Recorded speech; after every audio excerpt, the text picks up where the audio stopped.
Hello, everybody. Welcome back. We are continuing our discussion of understanding the process of cell division. And in our last lecture, we were really talking about the mechanics, the phases that happen during mitosis. And now we're going to start to, again, think of what's happening in a bigger picture. So what is happening during cell division, and how does that actually relate to how our bodies work and function? And specifically, we're going to look at this through the lens of cancer and understanding the relationship between cell division and cancer. So, when we're thinking about chemotherapy drugs, most chemotherapy drugs actually target this cell cycle that we've been talking about. They can interfere with DNA replication, chromosome separation, or even the building of that mitotic spindle. And a lot of chemotherapy agents that we've found are actually primarily plants, which are the source of a lot of our drugs in chemotherapy. Again, keep in mind we're going to be sort of viewing this through the lens of Taxol, that important chemotherapy drug.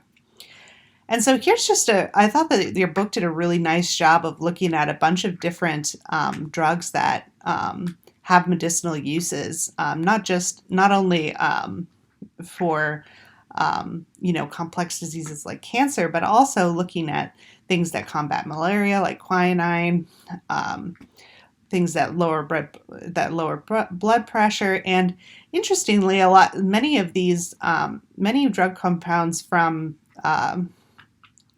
plants have been used in traditional healing methods, and that's one of the reasons I wanted to highlight that group in Mexico that's looking at different plants in the context of curanderismo, the traditional folk healing of Mexico, and understanding what might be used as in actual therapies beyond just the traditional remedies, and seeing if there are active agents within those different herbs and tinctures that are used traditionally. So let's look at the example of Taxol. So Taxol actually interferes with that assembly of that mitotic spindle. So when we're looking at a normal phase of what a chromosome is going through during cell division, we have the S phase, then we have the building, and we have the microtubules, we have the centromere attaching to the microtubules via the kinetochore, those proteins that connect the microtubules to the DNA. And then you have this pulling apart, which is assisted from the shortening and disassembling of the kinetochore end, which actually pulls apart these sister chromatids. And when you're in a normal cell, this is what that process looks like. But in cells that have been treated with Taxol, there's actually a interference with the mitotic symbols, and the cells aren't able to successfully reproduce. Now, how does that relate to cancer? Well, as we've talked about a little bit previously, one of the primary ways in which cancer can occur in the body is basically when the cell is dividing out of turn, and it's creating these masses, these tumors, which are basically cells that are rapidly dividing in areas where cells do not regenerate.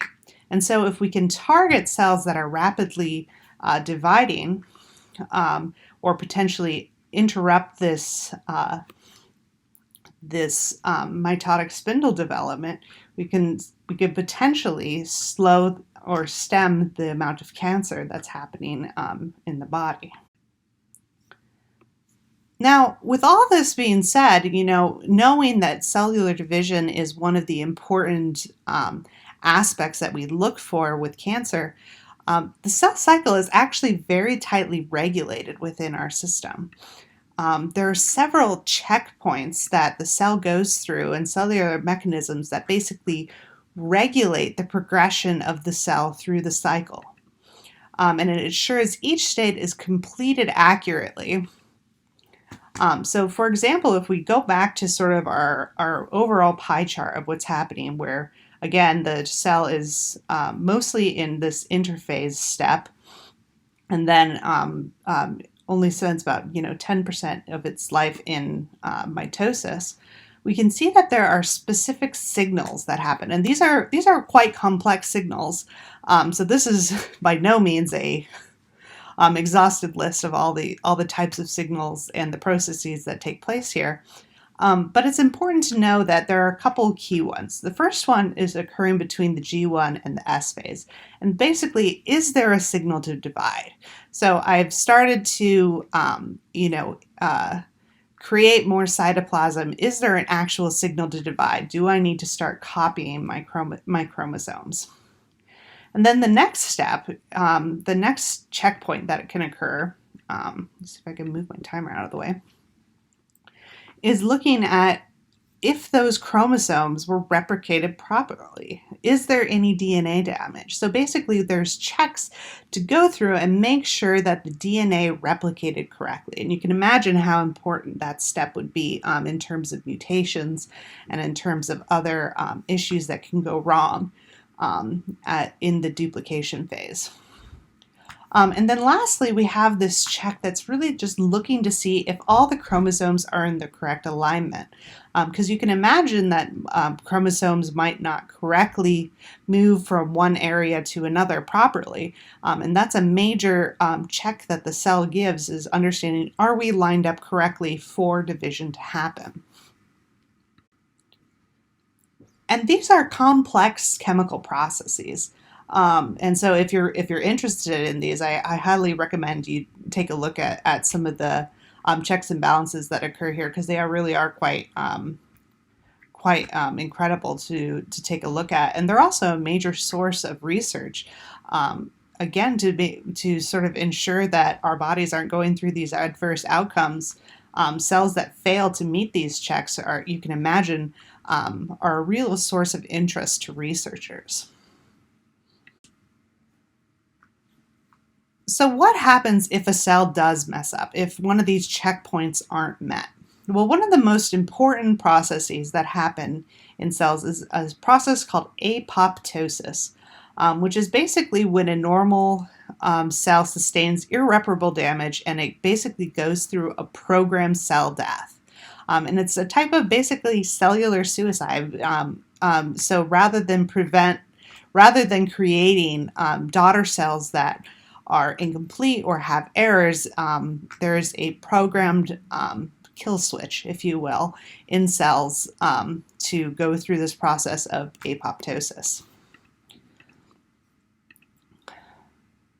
So when a cell goes through these cell cycle checkpoints, there's essentially really only two options that can happen. We can either repair the damage, or we can undergo this process of apoptosis. Now let's look at an example when checkpoints fail. So in a regular healthy cell that's healthily dividing, let's call these just healthy liver cells that undergo the process of cell division fairly frequently. We might have DNA damage that occurs. So either there was a problem in replication of the DNA or something else, but the cell performs, again, those checks and balances and correctly says, no, we need to kill off this cell. This cell cannot replicate. It's not going to do what it's supposed to do based on what a normal healthy cell does. So it goes through apoptosis. Well, cancer can occur when those checkpoints don't work. So if there's unrepaired DNA damage, so they don't repair the DNA that's happening in here, or the cell didn't go through apoptosis, this cell can continue to divide. And this is accumulation of these cells dividing and dividing out of turn with the incorrect DNA can create and result in a cancer. And this is an example of, a potential mistake that occurs during the process of mitosis that is leading to this dramatic cycle of cancer genesis. or tumorigenesis. So we're going to pick up next time where we're going to look a little bit more closely into this idea of checkpoints fail. Oh, actually, we're just going to continue on. I didn't realize that we were close to the end here. And so this is just the process in which there's a case where there's an error in the mitosis cycle, and potentially a tumor can form. So what's wrong with cancer? Why is cancer such a problem? Well, one of the big problems with cancer is that it can crowd out normal cells. So cells, again, have these finite spaces that they occupy, and if they're not able to do their jobs correctly, a tumor cell could potentially crowd them out, and then they're not able to perform their processes correctly. The other thing that cancer is semi-famous for is this idea of invading other organs. So its ability to start in one area and move to another. And an interesting area in cancer research right now is, cancer in the past really tended to be the study of, for example, lung cancer. I am studying the process of lung cancer. I am studying the process of breast cancer. And recently in cancer biology, there's been a move away from this type of thinking and starting to think about the genetic component of cancer instead. So saying cancers that operate with these specific proteins, I'm going to study those because the treatment of that cancer, that's cancer with a specific genetic component, behaves much more similarly than, say, lung cancer, which might have several different cells with several different tumors with different chemical and structural makeups. So there's been an interesting shift in the field away from organ-specific cancer and really looking at genetic-specific cancer, and specifically drugs that interfere with specific types of cancers, and really tailoring treatments to the type of cancer that you have and the type of antibodies and immune system preferences that your body is capable of producing. The other thing that is a cancer can actually act very similarly to a infectious agent. It can secrete poisonous chemicals and toxic chemicals and actually kill cells around it. So there are various ways in which cancer can be harmful to the body. However, we have lots of drugs now that are sort of, again, targeting this idea of cell division. And so when we look at Taxol, for example, we have both ovarian and breast cancer survival. We can see that those that were given Taxol have a much better outcomes in disease than other patients. That said, there's lots of new components that are coming online every day, so it's an interesting field. Particularly, like many drugs in cancer treatment often have these dual effects that are very important to study and understand. So in summary for this section of cell division and mitosis, the first thing we need to understand is, first, cell division is a normal process. It's important for growth, development, and repair of the body. And it's important to know that the cell cycle is really a sequence of steps that's roughly divided into that preparatory phase and then that divisionary phase. So we have interphase, mitosis, and then cytokinesis. And we went into and looked at the specific things that are happening in each of these phases. So mitosis, again, has those several phases: interpro, meta, ana on the tello. And we look specifically at what's happening with the chromosomes at each stage and how that's important potentially in the context of cancer. And we also understand that there are checkpoints that sort of ensure that there's this accurate progression through the cell cycle and that there are repair mechanisms that can actually check to see if there's DNA damage or not. And then lastly, the mistakes in cell division can unfortunately lead to cancer, which is in this case defined as unregulated cell division. Okay, I know that was sort of a longer lecture, but there was not a great way to divide that all up.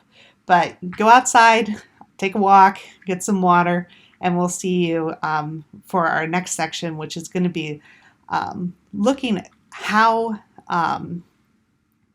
cells actually create proteins. Okay, we'll see you then.